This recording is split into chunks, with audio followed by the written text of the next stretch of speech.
जय श्री कृष्ण। आइए आज हम आपको निर्जला एकादशी की कथा का श्रवण कराते हैं। ज्येष्ठ शुक्ल एकादशी को पड़ने वाली एकादशी को भीमसेनी एकादशी भी कहा जाता है।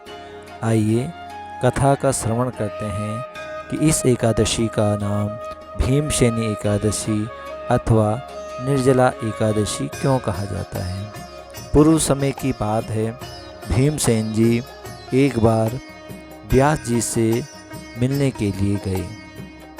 उस समय उन्होंने व्यास जी को समक्ष देखकर उनसे प्रश्न किया। उन्होंने कहा, हे पितामह, युधिष्ठिर, कुंती, द्रौपदी, अर्जुन, नकल और सहदेव ये सभी एकादशी को भोजन नहीं करते हैं, एकादशी का व्रत रखते हैं और मुझसे भूख बिल्कुल भी सहन नहीं होती है। एकादश्याम न भोक्तव्यम पक्षोरुभयोरपि। व्यास जी ने कहा कि एकादशी के दिन भोजन नहीं करना चाहिए यदि आपको स्वर्ग की प्राप्ति करनी है। व्यास जी के ऐसे वचन सुनकर के भीमसेन जी ने कहा, एक भुक्ते न सक्तो हम उपवासा कुतो मुनेः वृको नामस्ते यौवन्नी सा सदा जठरे ममः।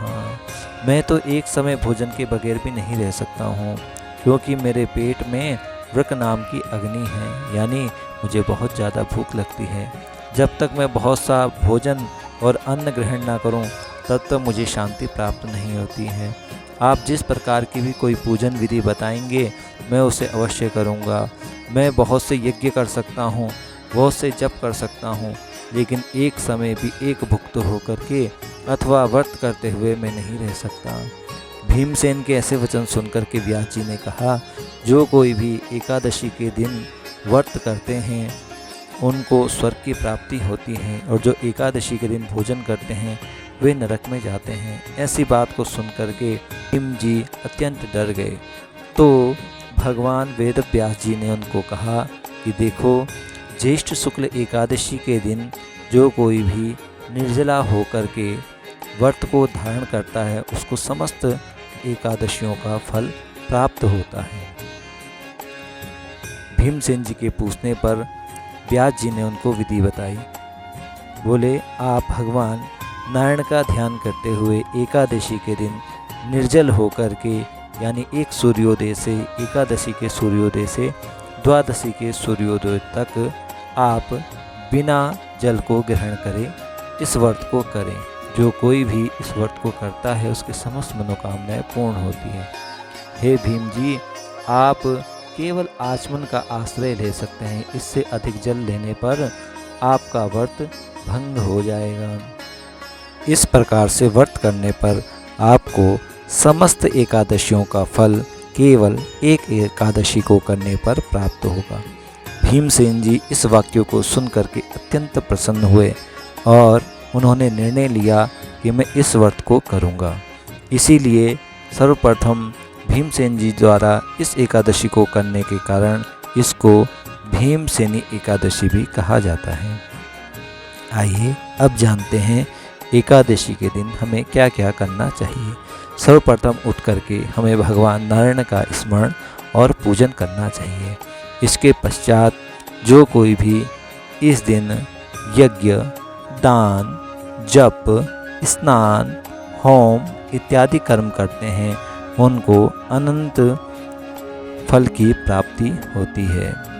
इस दिन स्वर्ण दान का, अन्न दान का, वस्त्र दान का एवं विशेषतया विशेष जो दान है वह घट दान का होता है। इस दिन घट दान अर्थात जल से भरा हुआ घड़ा आप प्रदान कर सकते हैं। वास्तविक समय में, इस समय में यदि देखा जाए तो आप ऐसा समझें कि जिससे शीतलता प्राप्त हो ऐसी चीज़ें प्रदान करनी चाहिए। जैसे गर्मी से बचने के लिए आप कूलर, पंखा इत्यादि भी किसी ब्राह्मण को दान कर सकते हैं। इस प्रकार से दान करने पर आपकी समस्त मनोकामनाएं पूर्ण होगी। व्यास जी कहते हैं कि जो कोई भी निर्जला एकादशी को करते हैं उनके समस्त पाप नष्ट हो जाते हैं और भगवान नारायण भी अत्यंत शीघ्र ही प्रसन्न हो जाते हैं। जो लोग शांत और दानी होकर के भगवान की पूजा करते हुए रात्रि में जागरण कर निर्जला एकादशी का उपवास करते हैं, वे लोग चाहे कितने भी कुकर्म किए हों, अनाचारी हों, वे समस्त पापों को नाश करके अंततो गत्वा भगवान नारायण के लोक को जाते हैं। ये एकादशी का महात्म्य था। आपको हमारी वीडियो कैसी लगी आप हमें अवश्य बताएं और ऐसी ही वीडियो देखने के लिए हमारे चैनल को सब्सक्राइब करें। जय श्री कृष्णा।